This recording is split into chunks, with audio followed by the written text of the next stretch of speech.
human empowerment. We've heard stories of how he has been empowering people.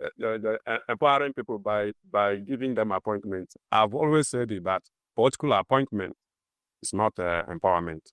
You just try to build criminals, future criminals, by bringing them close. People who should go and learn skills. People who should go and do apprenticeship. You are bringing them, making them SA on internal security, is it local government, internal security, local government. You are just trying to litter the state with the cultists. You see, he has not done anything in the area of human empowerment. Now, yes, it's only the scholarship that he gave to some persons, and that exercise was fraught with fraud, as in people complained that there were taken pictures were taken of them, and at the end of everything, some of them were dropped. But everybody saw it that these ones are beneficiaries of a scholarship scheme. Some of them they reach me, they contact me, even those in the UK. They contact me, telling me that they are stranded. The people that were given scholarship by the state government, stranded in the UK. Yes. Many of them. So the governor at a point had to summon the secretary of the scholarship board. So they did what they did, and sorted out a few, and left the rest. Those in Unizik reached out to me. Those in Enugu, they reached out to me that they are not understanding anything again. So tell me that empowerment that he has done. What is the empowerment? We are talking about a state government. It's not about sending 100 persons to go and learn fish farming. At the end of the day, you give them 1 million naira. In this kind of economy, that is not empowerment. We should be talking about thousands. It's state government, it's not local government chairman. Thousands. You see it. So we should be saying that, he gave 1,500 persons for 5 million naira to start fish farming. It is small, but let us start from there. Mind you that I was the one that gave him the idea of empowering, depopulating the streets of our people who are hawking, doing menal jobs. I was the one that I gave him that idea. I told him, I was sitting with him this way in his office. I told him, and he graciously approved it. So when the money was released, he first released 1 billion. Then his commissioners and his appointees who handled it messed everything up. No single hawker benefited. One, not even one person. Made that one person come out and say, so what happened to the 1 billion? They ate it. Ogozo, deputy governor, many of them, they ate the money. They shared it to political as slots to political office holders. Commissioner for, in fact, the funniest one was a commissioner for youth and sports.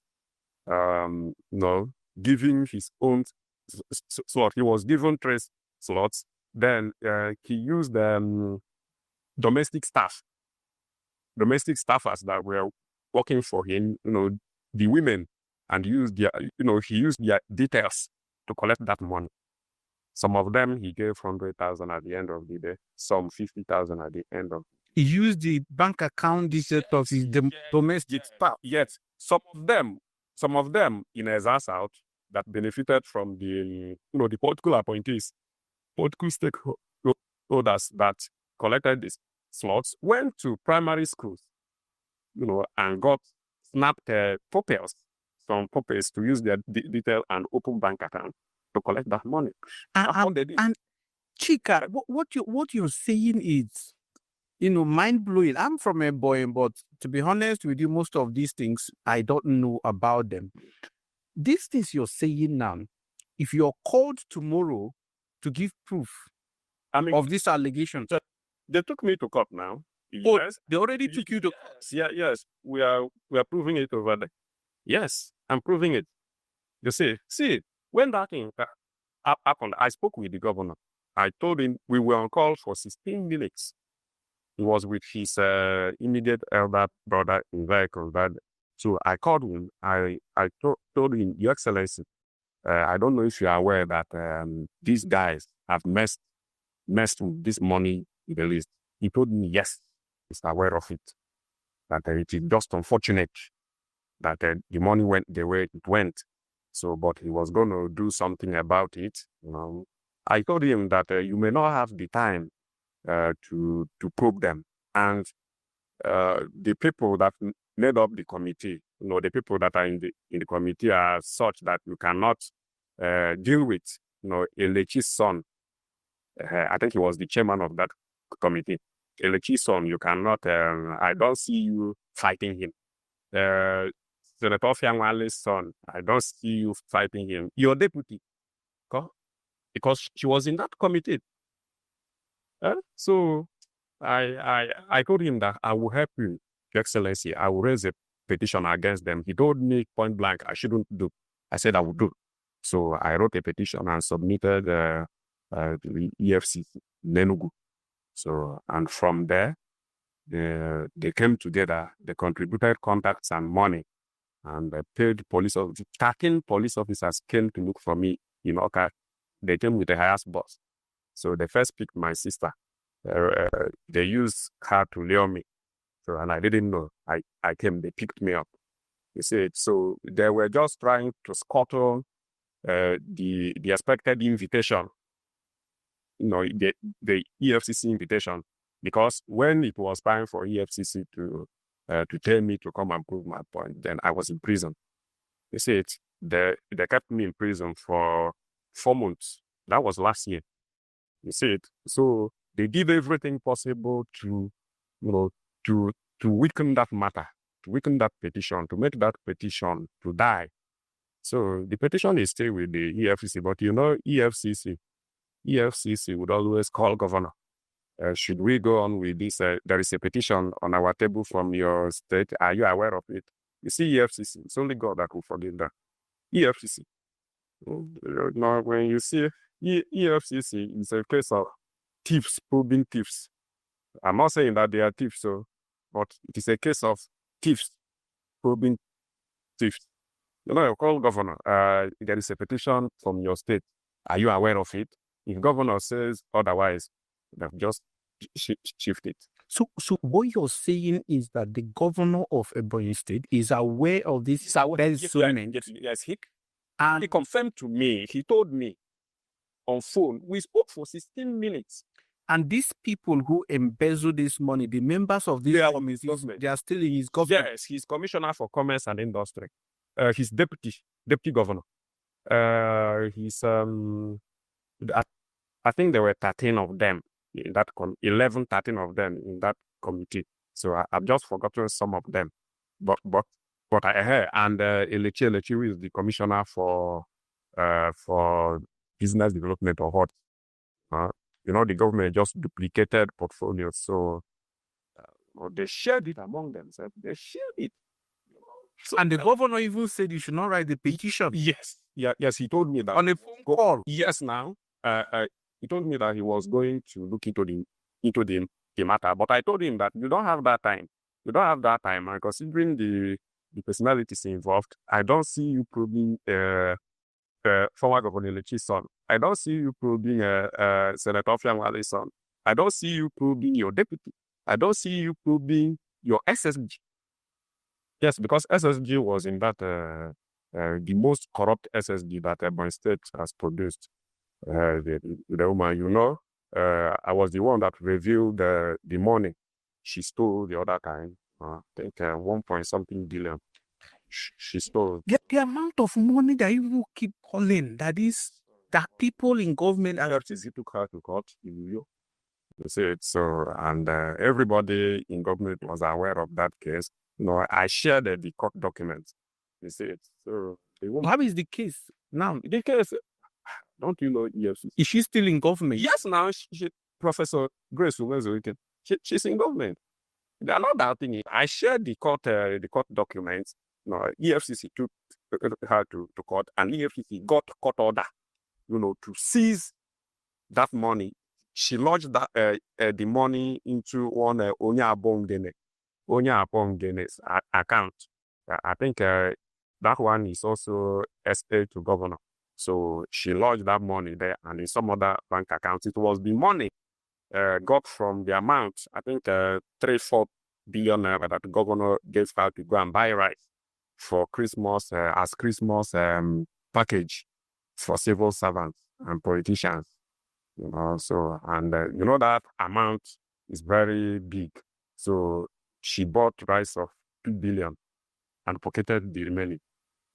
You see, so and where they keep rice of 2 billion is huge.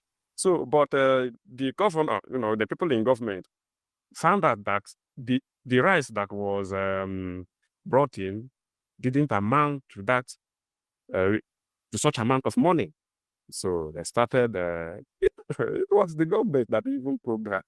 It was the government, yes. To an extent, Umahi came in. It was Umahi that rescued her. It was Umahi that nominated her. So it was Umahi that saved her. So the state government was like playing hide and seek, so that Umahi doesn't know that. But it's the state government that is chasing her, because they were very angry that a woman could do this. Who gave her that God? And I'm sure none of the powers had a share in the... No. The woman just did it her own way, and retired the money, and it pained them. Why would you get this kind of money and behave as if nothing came in? You see? So, and, EFCC went to court in New York, to get an order necessitating them empowering them to take control of that money where it was lodged. So, and court granted it. So, and they want, they were told, Umahi started begging, let it be done outside public knowledge. Let it be, let there be no publicity about it. So let it be done in this city. But I was able to, to get the court order and then blew it to public. The way we pamper corruption in this country, it's disheartening. I mean, very, very heartbreaking. But I've also struggled to find a balance between your fight against corruption and hypocrisy. A few days ago, and hypocrisy. One, in one instance, you're fighting some corrupt politicians while you're in bed with other politicians who are also corrupt or who have at least been accused of very massive corruptions. People like who and who? Because I am very sure that I am not in any relationship with any politician up for now. I will point out one. Saraki. When you came out from prison, you wrote so well of him, praising him. Yes, that was in 2022. Yeah? And we've seen headlines where Saraki has been accused. By the way, Saraki is one of the people I like his charisma as a politician, but he has been accused multiple times of corruption, even when he was still governor. And yet, you write so well about him, and you're condemning other politicians. Is there no hypocrisy in between this, your activism? Well, Saraki made case for me, for my release when Umahi put me in Afipo prison.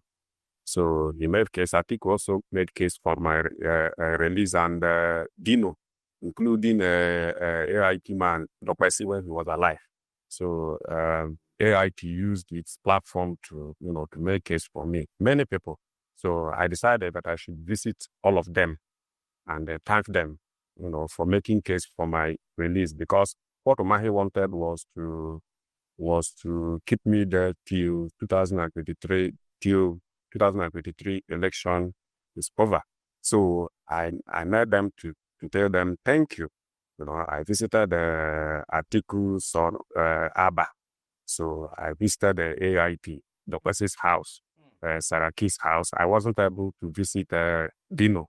So that was just what happened. I did not I'm not beloved of them. No. So, someone that helped in releasing you, all these things. It's not a bad court. Our judiciary is not working. Our judiciary is not working. You need politicians. You need people to give them order. Do this, do that. You see it. So it wasn't as if I was charged of a capital offense. But every judge, almost all the judges, are loyal to these politicians, to governors. So you also need people at the top, to secure your release. Then you come out and continue what you have been. So you fight the devil, but you also need devils for your freedom. Is that what you're saying? Well, I think we're all human beings. So it's human. Is that how the game works in politics? Is that why it's all a dirty game? No, I'm